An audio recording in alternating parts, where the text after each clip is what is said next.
안녕하세요, 톤앤톤즈 우준입니다. 그동안 제가 유튜브 영상을 통해 인테리어를 시작하기 전이나 중간 단계에서 확인해야 할 것들을 주로 말씀드렸던 것 같은데요. 오늘은 공사가 다 끝난 이후에 잔금을 지불하기 전에 소비자가 마지막으로 확인해야 할 포인트들을 짚어드릴까 해요. 업체가 알아서 잘 해주겠지 하고 그냥 넘어갔다가는 입주 후에 작은 하자들이 자꾸 눈에 띄면서 스트레스 받을 수 있습니다. 이런 시행착오를 겪지 않도록 제가 10가지 리스트를 알려드릴게요. 이 10가지를 모두 통과했다면 그때 잔금을 지불하셔도 늦지 않습니다. 바로 시작해 볼게요. 이건 너무 기본적이어서 아주 당연하게 생각하시는 분들도 많은데요. 인테리어가 끝난 집이라면 여름에도 무조건 보일러 테스트를 해봐야 합니다. 이걸 안 하고 나중에 난방 기능을 작동시켰는데 작동이 안 된다면 크게 당황하실 수 있어요. 체크 방법은 간단한데요. 전원이 정상적으로 들어와 있는지 확인하고 실내 온도보다 난방 온도를 더 높게 설정하면 됩니다. 우리 집이 따뜻해지는 것 같지 않다. 그럼 어떻게 해야 돼요? 보통은 보일러 자체의 문제라기보다는 셀프로 확인하고 해결할 수 있는 경우가 더 많은데요. 먼저 이 두 가지를 체크해 보세요. 첫 번째는 가스 밸브예요. 인테리어 공사 중에는 안전을 위해 가스를 잠그고 작업하는 경우가 많거든요. 가스 계량기 메인 밸브가 잠겨 있어서 보일러가 작동하지 않는 경우가 가장 많습니다. 이때 보일러에 달려있는 자체 가스 밸브도 열려 있는지 함께 확인해 주세요. 두 번째는 콘센트인데요. 보일러 본체 콘센트가 뽑혀 있거나 싱크대 및 분배기 제어기 코드가 빠져 있는 경우가 생각보다 많아요. 전원이 안 들어오면 온도 조절기에 에러 코드가 뜨는데 그 코드를 검색해 보면 원인이 뭔지 바로 알 수 있습니다. 그래도 안 된다면 구동기를 체크해 봐야 해요. 분배기에는 이렇게 구동기가 달려 있는데 빨간불이 들어오지 않거나 구동기가 제대로 열리고 닫히지 않는다면 난방수 순환이 안 되기 때문에 바닥이 따뜻해지지 않아요. 각 공간별로 빨간불이 다 들어오는지 하나씩 꼭 확인해 주세요. 여기서 한 가지 팁을 더 드리면 빨간불이 들어오면 전원이 들어오는 건 맞지만 실제로 잘 작동하는지 알려면 싱크대 밑에 분배기를 직접 만져봐야 돼요. 각 방으로 가는 난방 배관이 뜨겁게 느껴진다면 구동기가 정상적으로 작동하는 거예요.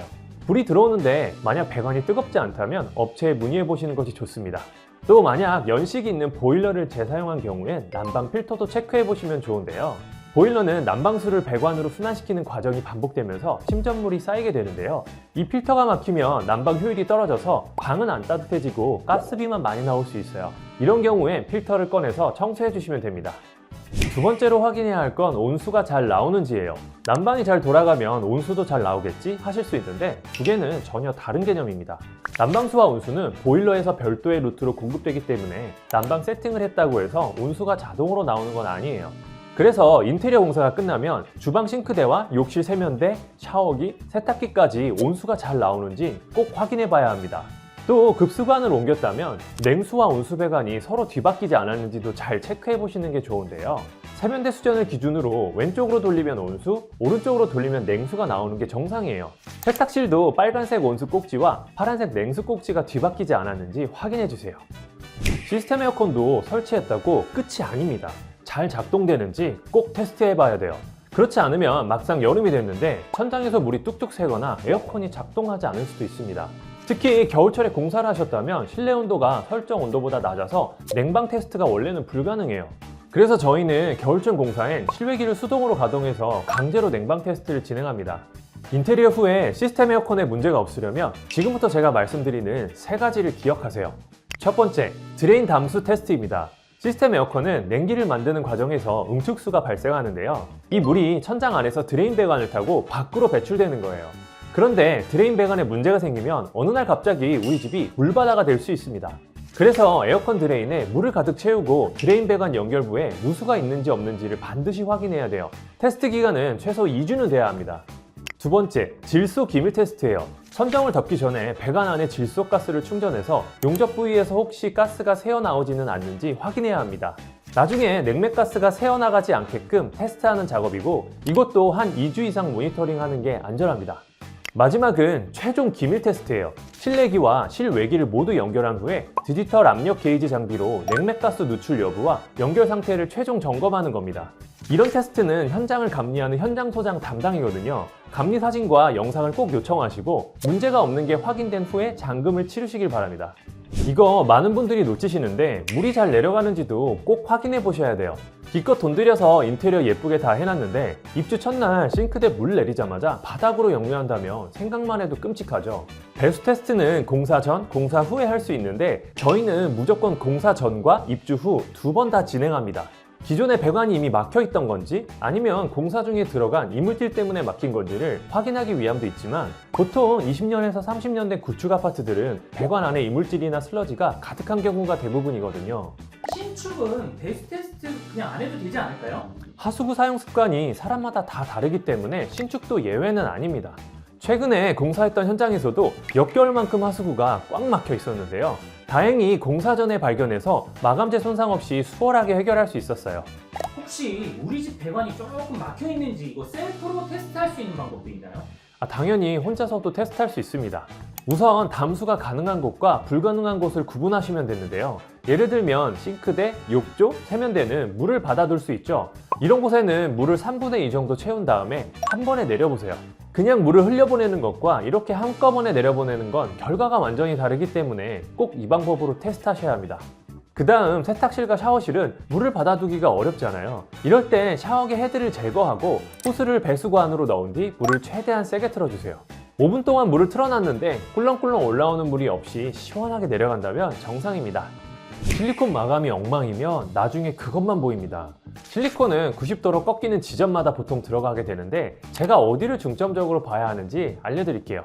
어렵게 생각하실 것 없이 일단 90도로 꺾이는 지점은 다 체크해 보시면 됩니다. 다만 예외도 있어요. 요즘 무몰딩 많이 하시잖아요. 벽 도배지와 천정 도배지가 만나는 지점인데 90도 직각이 완벽하게 잡혀 있다면 굳이 실리콘 안 쓰고 도배지끼리 만나게 두는 것도 깔끔한 마감 방법입니다. 반면 바닥과 벽이 만나는 지점은 얘기가 달라요. 걸레바지를 안 하신 경우엔 마루와 벽이 만나는 지점에 바닥 난방열로 인한 수축 팽창이 생기기 때문에 꼭 실리콘 마감을 하셔야 합니다. 실리콘 마감에서 가장 중요한 지점은 물을 쓰는 공간인데요. 바로 욕실과 주방 싱크대입니다. 특히 욕실 직각 코너 쪽은 줄눈만 넣어두면 반드시 매지가 터지기 때문에 꼭 실리콘 마감을 하셔야 합니다. 실리콘을 빠뜨리면 나중에 물이 스며들어 벽 안에 곰팡이가 피거나 누수 문제로 이어질 수 있거든요. 샤워장 안 젠다이 쪽도 꼭 확인해 주세요. 실리콘 하자의 기준은 딱 어떻게 되나요?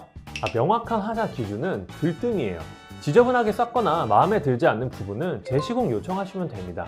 실리콘이 두껍다고 하자라고 하시는 분들도 있는데 괜히 두껍게 쏜 게 아니라 그만큼 기존의 틈새가 벌어져 있는 경우가 대부분이에요. 요즘은 실리콘도 얇게 쏘는 추세인데 너무 얇게 쏘는 것도 접착면이 적어서 나중에 하자 위험이 있을 수 있으니 참고해 주세요. 실리콘 마감이 예쁘게 나오려면 그럼 어떻게 해야 돼요? 보통은 실리콘을 각 공정 담당자가 따로따로 쏘는데요. 싱크대는 싱크대 작업자가, 샤워 파티션은 욕실 파티션 작업자가, 마루 걸레바지는 마루 작업자가 각자 쏘고 가는 방식이에요. 이렇게 되면 뭐가 문제냐? 작업자가 다른 것도 문제지만 실리콘의 종류도 두께도 각기 다릅니다. 그래서 마감에 일관성이 없어요. 저희는 이런 거에 굉장히 민감해서 마지막에 청소 다 끝내놓고 한 사람이 일관되게 작업합니다. 마지막으로 실리콘 색상도 깔맞춤이 중요합니다. 마감재 색상에 따라서 실리콘도 맞춰줘야 훨씬 고급스럽고 예뻐요. 요즘은 색상별 유광, 무광 실리콘도 있으니 유광이 싫으신 분들은 미리 무광으로 요청해 두시면 좋습니다. 샤시도 새 걸로 바꿨다고 끝이 아닙니다. 부드럽게 열리고 닫히는지, 벽체가 흔들리지는 않는지, 잠금 장치는 잘 되는지 직접 확인해 보셔야 돼요. 먼저 확인하셔야 할 건 잠금 기능인데요. 예전에는 크레센트라는 하드웨어를 돌려서 샤시를 잠궜다면 요즘은 오토락 기능이 있는 손잡이로 열고 닫습니다.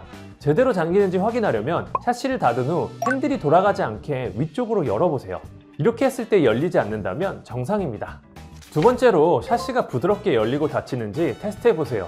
공사 중에 나사못이나 이물질이 들어가면서 뻑뻑하거나 삐그덕거리는 경우가 있고 창짝이 너무 무겁게 느껴진다면 설치 시 수평이 틀어졌을 수도 있습니다. 집안에 있는 모든 샤시를 하나씩 다 열고 닫아보는 걸 추천드려요. 마지막으로 샤시를 열고 닫을 때 주변 벽체가 흔들리는지 꼭 확인하세요. 확장이나 단열 공사를 하면 이중창 두께만큼 단열 벽체를 새로 조성하게 되는데요. 거실 발코니 샤시 창짝은 무게가 100kg이 넘기 때문에 이 벽체가 튼튼하지 않으면 창짝을 열고 닫을 때마다 벽이 휘청대거나 흔들릴 수 있고 시간이 지나면 창짝 수직이 틀어지거나 벽에 붙은 마감재에도 하자가 생길 수 있습니다.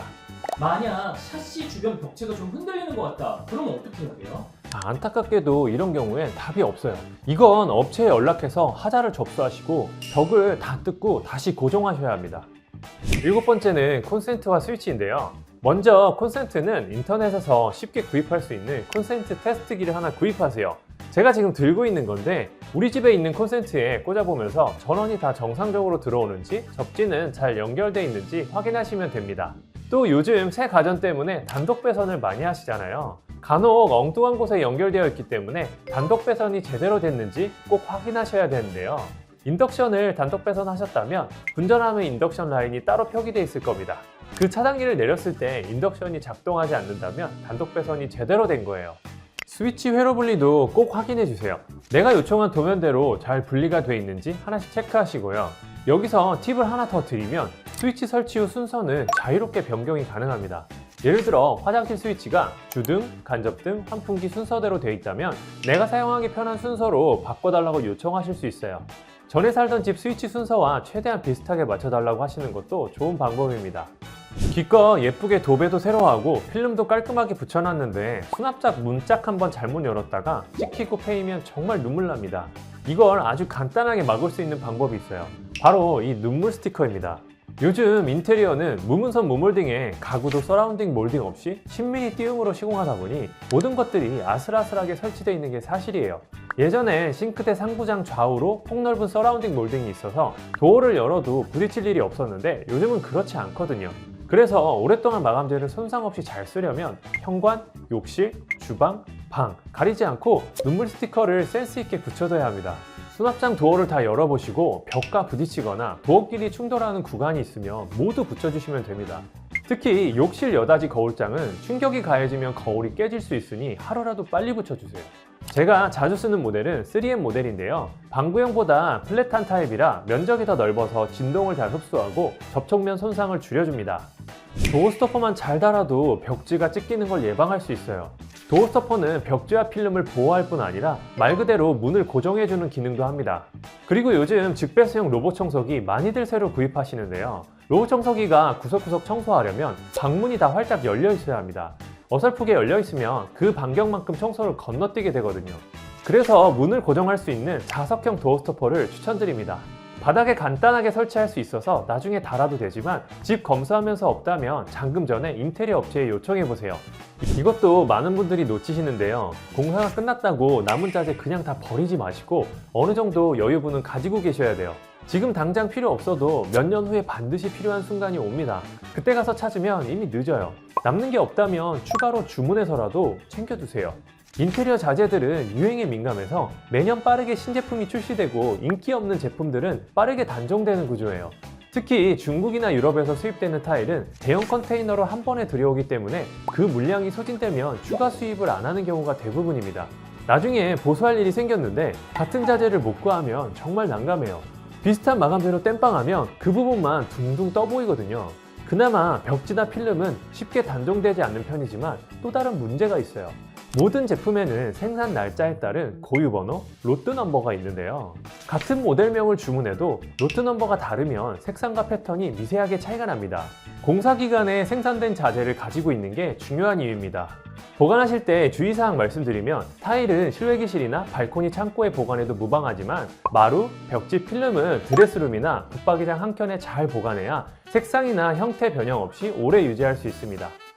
마지막으로 보너스 팁 하나 드릴게요. 새 집으로 이사가기 전에 일상생활 배상책임 보험 꼭 가입해주세요. 인테리어를 하면 헌집이 새 집은 되지만 구축이 신축이 되는 건 아니거든요. 우리 집 내부는 예쁘게 바뀌었지만 아파트 자체가 노후돼서 예상치 못한 문제가 생길 수 있어요. 예를 들어 인테리어 공사에 포함되지 않았던 오래된 난방배관에서 누수가 생겨서 아랫집에 피해를 줬다면 그 피해를 세대주가 보상해야 합니다. 이럴 때 참 난감한데 일상보험에 가입돼 있으면 보험으로 해결할 수 있어요.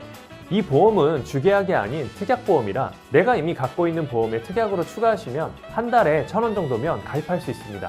대인, 대물, 합산 최대 1억 원까지 보상되니까 부담 없이 꼭 챙겨두시길 바랄게요. 잔금을 낸다는 건 공사가 잘 끝났다는 걸 내가 최종 확인하는 것과 같아요. 업체가 잔금을 빨리 달라고 한다고 해서 마감이 여기저기가 안 되어 있는데 그 요구에 응할 필요는 없다는 겁니다. 이렇게 얘기하면 AS 해주면 되지 뭐가 문제냐 되묻는 분들도 있을 것 같아요. 하지만 공사 자체가 마무리 안 된 거하고 다 끝난 다음에 보수하는 건 엄연히 다른 차원의 문제입니다. 실리콘도 다 쌌고 입주 청소도 끝났고 추가로 공사할 게 없을 때 그때 AS로 넘어갈 수 있는 거예요. 큰돈이 들어가는 인테리어인 만큼 마지막까지 꼭 꼼꼼하게 확인하셔서 소비자의 권리를 챙기시기 바랍니다. 끝까지 시청해주셔서 감사합니다. 톤앤톤즈 우준이었습니다.